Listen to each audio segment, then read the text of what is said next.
सास का हिसाब। आप लोग तो देखे ही होंगे ऐसे इंसान को, छोटी छोटी चीज का हिसाब रखने वाले। आपने कितना खाया, कितना सामान खरीदा, कितना आपने खर्च किया, कितना किसको दिया और कितना लिया। ठीक उसी तरह हमारी नीलम भी कुछ ऐसी ही है। उसकी शादी को कुछ ही दिन हुआ होता है और अभी से ही वह अपने पति की कमाई में एक एक रुपये का हिसाब रखने लगती है। अच्छा राज, कल आपने कितना खर्च किया था? कल का हिसाब चाहिए मुझे।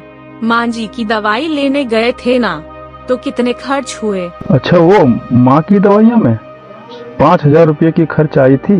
मैंने पूरे महीने भर की दवाइयाँ लाकर रख दिया। 5,000 रुपए की दवाइयाँ? इतना खर्चा कर दिया आपने? अरे तो क्या हुआ, तुम तो जानती हो कि मेरी माँ की तबीयत ज्यादा ठीक नहीं रहती।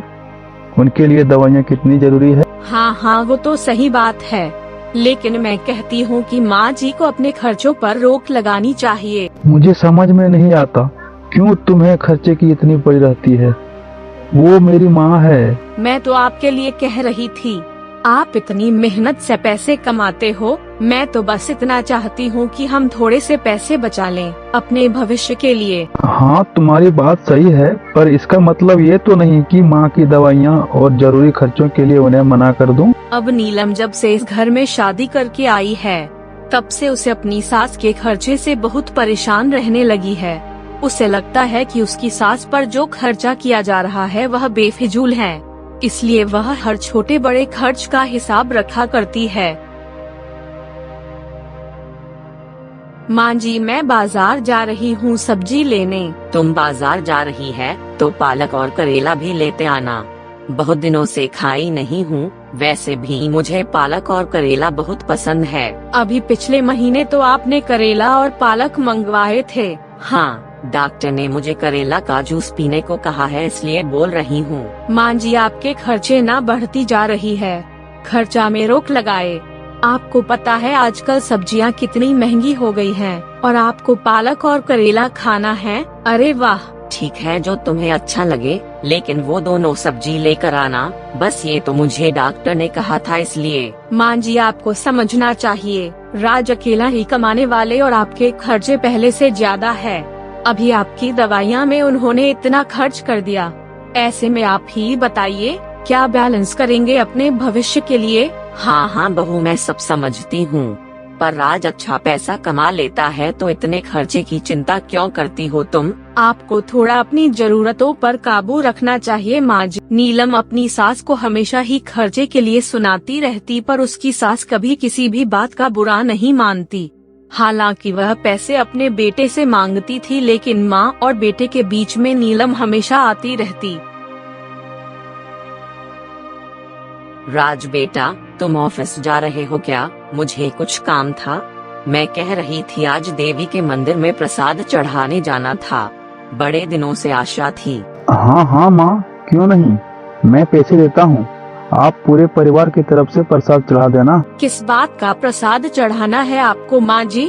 अभी पिछले हफ्ते ही तो आपने कुल देवी के मंदिर में पेड़े चढ़ाए थे। नीलम बहू, वह पिछले हफ्ते नहीं था, उस बात को काफी समय हो गया, और देवी माँ के मंदिर में ही तो चढ़ाना है प्रसाद। लेकिन बार बार प्रसाद चढ़ाने का क्या मतलब है माँ जी? देवी माँ से ऐसे भी तो आशीर्वाद ले सकते हैं ना? नीलम बहू, आज तेरे ससुर जी जिंदा होते तो उनका जन्मदिन मनाता, लेकिन अब वह इस दुनिया में नहीं है, तो मैं देवी माँ को उनके बदले प्रसाद चढ़ाना चाहती हूँ। माँ, आप नीलम की बातों पर ध्यान मत दो। ये लो पैसे, आप देवी माँ के मंदिर में प्रसाद चढ़ा कर आना। अरे बेटा, तुमने इतने पैसे क्यों दे दिए?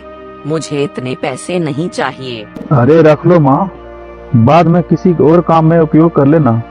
चलो अब मैं चलता हूँ, मुझे देर हो रही है ऑफिस के लिए। प्रसाद चढ़ाने के लिए इतने पैसे का क्या काम? मुझे अच्छे से याद है, अगले हफ्ते ही लड्डू का प्रसाद चढ़ाए थे। अभी एक काम करती हूँ, एक डायरी बना लेती हूँ, जिसमें माँ जी का सारा हिसाब रखूंगी। एक एक रुपए का हिसाब उसमें लिख दूंगी। जब मुझे याद नहीं रहेगा तो ये डायरी देख लिया करूंगी। अब नीलम एक बुक रखना शुरू कर देती है, और उसकी सास जो भी खर्चा करती, नीलम उस बुक में लिख लेती। माँ जी, आज आपने राज से 500 रुपए लिए थे ना? हाँ, सुबह में लिए थे। पर क्या हुआ बहू? कुछ नहीं माँ जी, मैं एक बुक बनाई हूँ जिसमें आज के बाद सब कुछ का हिसाब रखने वाली हूँ। किस बात का हिसाब बहू, और किस लिए? अरे माँ जी, आप जो भी पैसे राज से लेती हैं, उनका कोई हिसाब होता नहीं। कहाँ खर्च करती हैं, किसे देती है, कितने आपके पास बचे हैं। इसलिए आज से मैं इस बुक में सब कुछ लिखती जाऊंगी। अभी आपके पास 500 रुपए है ना, इसलिए अगले हफ्ते तक आपको खर्चे मांगने की जरूरत नहीं है। फिर यह खत्म हो जाए तो मुझे बताइएगा कि आपने कहाँ खर्च किए और आपके पास कितने बचे हैं। नीलम ने बुक तो बना ली थी, लेकिन अब वह सास की हर छोटी बड़ी चीज पर हिसाब रखने लगी थी। वह सास से हर चीज का हिसाब मांगती थी। अरे राज बेटा, मुझे कुछ पैसे तो देना। मैं सोच रही थी त्योहार आ रहा है तो तेरी बुआ को एक सूट और शगुन भेज दूं, वह भी खुश हो जाएंगी। 1 मिनट माँ जी, मुझे बुक देखने दीजिए। इसमें मैंने आपका सारा हिसाब रखा हुआ है। इसके हिसाब से आपके पास अभी भी 200 रुपए होंगे। नहीं बहू, मेरे पास कुछ भी नहीं है इस वक्त। अरे ऐसे कैसे नहीं है आपके पास? मैंने लिखी थी इस बुक में आपकी दवाई लेने के बाद आपके पास अभी भी 200 रुपए होनी चाहिए। अरे बहू, मेरे पास 200 रुपए थे, पर बहुत गरीब बुढ़ी आई थी, उसके पास खाने के लिए कुछ भी नहीं था, तो मैंने वो पैसा उसे दे दिया। माँ जी, आपको दान धर्म करना है तो अपने खर्चे में से बचा कर किया कीजिए ना। ये रात से हर बार पैसे लेना, वो भी दान धर्म करने के लिए, ये सही नहीं है। नीलम, अब बहुत हो गया, बंद करो ये सब बुक में लिखना। क्यों? मैंने ये बुक इसीलिए रखी है कि मैं सब कुछ साफ साफ बता सकूं कि माँ जी कहाँ कहाँ खर्च करती हैं। उनके खर्चे इतने बड़े हैं कि मुझे बुक रखनी पड़ रही है। कभी उनकी दवाइयों के खर्चे, कभी उनके रिश्तेदारों के खर्चे, इन सब का हिसाब रखी है मैंने। बहुत अच्छा किया बहू, तुम तो हर चीज का हिसाब रखी है। अब मैं सोच रही हूँ कि मुझे भी रखना चाहिए था हर चीज का हिसाब। आप किस चीज का हिसाब रखेंगी माँ जी? काश मैं भी तेरी तरह इतनी समझदार होती तो मैं भी एक बुक बना लेती, उसमें हिसाब रखती उन बातों का जो मैंने अपने जीवन में किए हैं। आपको बुक रखने की जरूरत ही क्या थी माँ जी?